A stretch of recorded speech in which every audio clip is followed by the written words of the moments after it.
Assalamualaikum warahmatullahi wabarakatuh. I'm Ghazali and I'm from Mansada Cianjur. Defining the importance of education, of course, all the people know that education is truly important. Nelson Mandela once said, education is one of the most powerful weapons which we can use to change the world.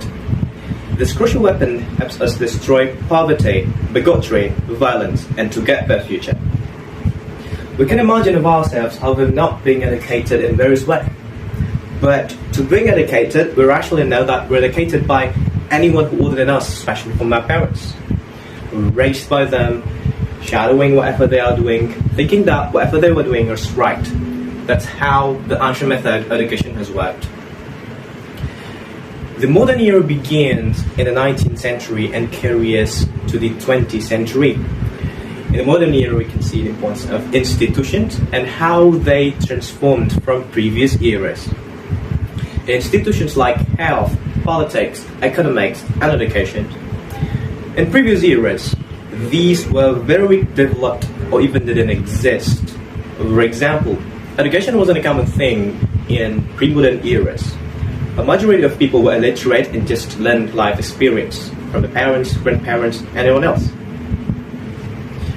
In ancient Mesopotamia, only a few people could learn to read and write because it took many years to master the cuneiform script. Only royal offsprings, the sons of the rich, of rationals such as scribes, sessions, and temple administrators were schooled. Most boys learned their father's trade or were apprenticed to learn a trade. Girls stayed at home with the mother to learn housekeeping, cooking, and to look after the younger children. In the Middle Ages, who were mostly a religious institution, they learned the basic literacy skills such as reading, writing, and arithmetic.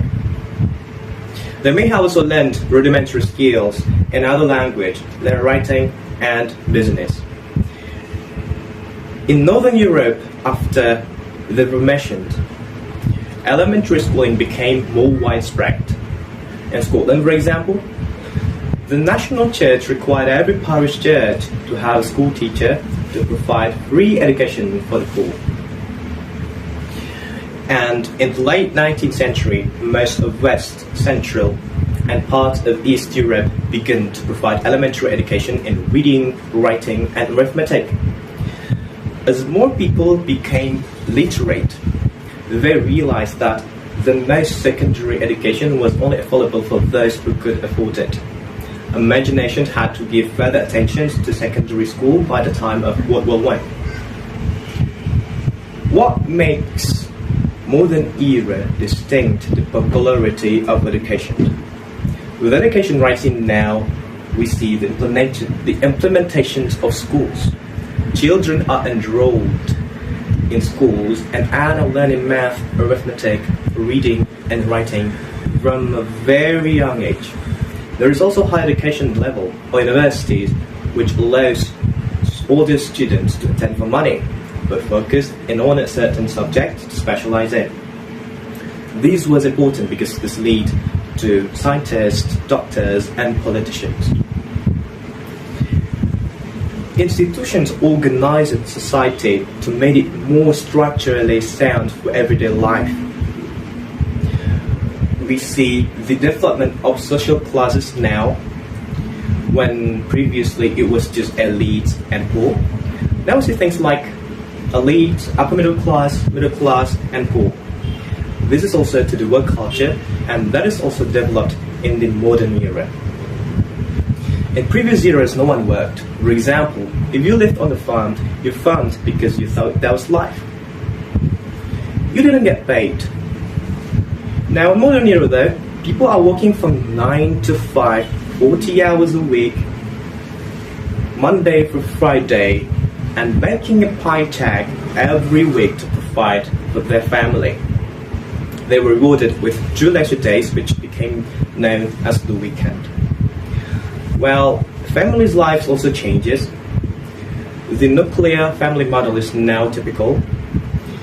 And with that comes narratives like American Dream, which was super popular among the modern era. And now we're facing with fast-paced technology that's really changing our behavior and learning. Precisely, it was started since the COVID-19 occurred us in the first place in the 2019, and the COVID-19 was expected to significantly widen pre-pandemic gap because the quality and the effectiveness of distance learning may be different for disadvantaged area by McKinsey on his research in 2022. And UNICEF in 2021 in its Indonesian study case found students' access to technology and learning resources, teachers' capability to delivering lessons, and family socio-economic, including parent support, may have contributed to students' performance in rural and remote locations during the pandemic. But perhaps that shows the reasons why it's not really effective, because many people are limited to access technology. But we can see quite obvious that Indonesia is one of the most digital devices users around the world. So, whereas we can see the problem, develop our education system or develop our self-awareness towards education. We need to change the world. Thank you. Assalamualaikum warahmatullahi wabarakatuh.